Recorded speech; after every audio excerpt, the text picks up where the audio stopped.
Hoe om te bid vir Elysian of hemelse huwelike en verhoudings. Ek het hierdie afgelope paar dae oorvloed van huwelik en verhoudingsgesprekke gehad.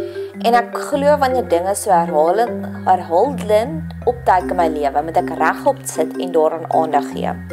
So hierdie is gebedsriglyne vir jou eie verhouding of huwelik, of dalk het jy tans 'n vriendin wat deur 'n moeilike tydperk gaan met haar huwelik. Ek het gister in my spreekkamer iemand gehad wat van Taiwan afkom. Hy kan glad nie Afrikaans of Engels verstaan of praat nie, maar sy seun was ons translator. Elke keer wanneer ek weggegaan het dat die ou oomie met sy mond groter oopmaak, het ek vir die seun gevra om vir hom te sê in sy moedertaal, maak asseblief jou mond groter oop. En dan gebeur dit. En dit het my getref. Die penny het gedrop. Het ons almal nie verhoudingstranslators nodig nie? Indien hulle reg is dat mans kom van Venus af en vrou kom van Mars af, watter taal praat ons dan?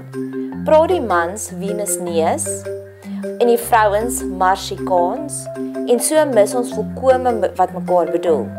Die mooiste, soetste woorde kan soos vloekwoorde klink wanneer ons die taal nie verstaan nie. So eerstens wil ek vra vir haar die hemelse translator sodat ons mekaar beter kan verstaan. Daar is hierdie toneel in Genius van National Geographic oor die lewensverhaal van Einstein, waar die Russiese spioen Margarita Konenkova vra Einstein vir hom om vir hom Russies te leer, want hy sê, hy sal graag wil leer om vir haar te sê hy is lief vir haar in haar eie persoonlike taal. Mag ons ook so aktiewe poging aanwend om mekaar se eie persoonlike taal te leer. Daar is hierdie toneel in Grey's Anatomy. En ja, as dit klink asof ek 'n sepies marathon het, tans het ek dis my vermaak tussen die tyd met God in die koue wintersmaande, waar Miranda en Ben hierdie konflik het. Hulle albei is gedeeltelik verkeerd, maar hulle albei het ook goeie punte beet. Klink dit bekend? En hulle was 'n bietjie, hulle vuil wasgoed, effens op 'n onprofessionele manier voor hulle vriende en kollegas in die teater. Maar na die tyd kom verskillende mense na beide partye, na die man en die vrou toe in afsondering en tik hulle liggies oor hulle vingers. Ek dink dis wat ons almal nodig het van tyd tot tyd. Daardie liefdevolle vermaaning. Spreuke 27 vers 5. Better is open rebuke than hidden love. We are only human after all, en somtyds moet ons volwasse genoeg wees, soos Dawid gereeld gebid het. Here, deursoek my hart. Met ander woorde, Here, indien daar vrotkolle, mifkolle of sonde in my hart is, kom wys dit vir my uit. Maar ons mag ook bid dat dit sagkens, gentle sal gebeur, dat dit voel soos 'n sielsmassage en nie soos 6 van die bestes nie soos 'n pak sla nie. Jy weet soos 'n mens horse whisperers kry, mense wat ure en ure spandeer om 'n wilde perd te tem en te kalmeer. So glo ek ook dat ons verhoudings het whisperers nodig. Die film Tornado speel dit so fantasties uit. 'n Fantastiese film om te kyk oor geduld, oor observasie en hoe om die vertroue te wen van iemand.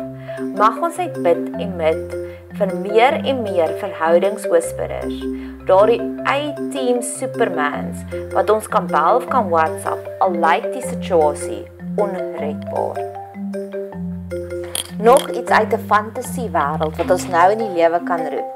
Het jy al ooit die films gesien dat wanneer 'n krimineel 'n paar gevangenes het, hostages het, is daar gewoonlik 'n hoogopgeleide persoon wat begin onderhandel met die krimineel, wat sagkens, maar ook ferm vir hulle voorwaardes gee. Ek glo dis wat ons ook nou nodig het, dat mense kan inkom en kan kom onderhandel.